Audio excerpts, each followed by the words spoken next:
On November 19, 1912, the Henderson family sat down for a simple dinner in their quiet home. Robert Henderson, 42, his wife Alice, 39, and their 4 children, Robert Jr., 14, Emma, 11, Thomas, and little Sarah, 5, shared a modest meal of canned green beans. It seemed like an ordinary evening, but the beans had been improperly preserved.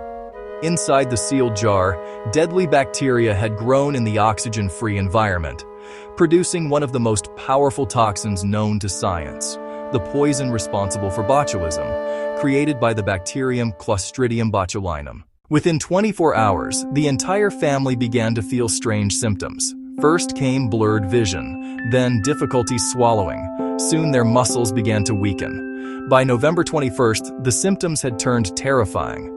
Paralysis was spreading slowly through their bodies.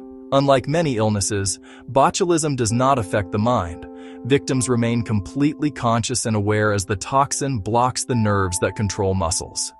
The Hendersons could feel everything happening. By the next day, the entire family lay in their beds completely immobilized. They could not move their arms or legs. They could not speak.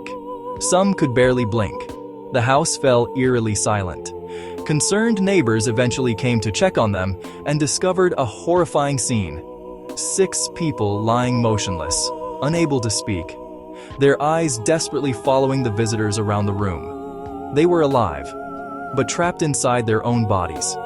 A doctor was summoned and quickly recognized the cause: botulism poisoning. In 1912, there was no effective treatment, no antitoxin readily available, and no mechanical ventilators to help patients breathe. The only chance of survival was if the body could endure the toxin long enough to recover. Neighbors organized round-the-clock vigils. They sat beside the beds, watching and waiting, hoping the paralysis would stop before it reached the muscles that controlled breathing. But the toxin kept spreading.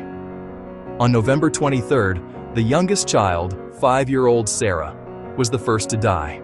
The paralysis reached her respiratory muscles, and she slowly suffocated, unable to cry out, unable to move, fully aware of what was happening. 3 hours later, 8-year-old Thomas stopped breathing. That night, Emma died. The following morning, 14-year-old Robert Jr. passed away. Alice Henderson followed later that afternoon.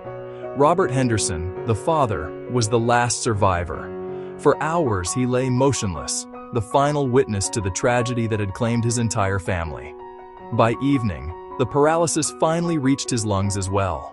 Within 4 days of a simple dinner, the entire Henderson family was gone.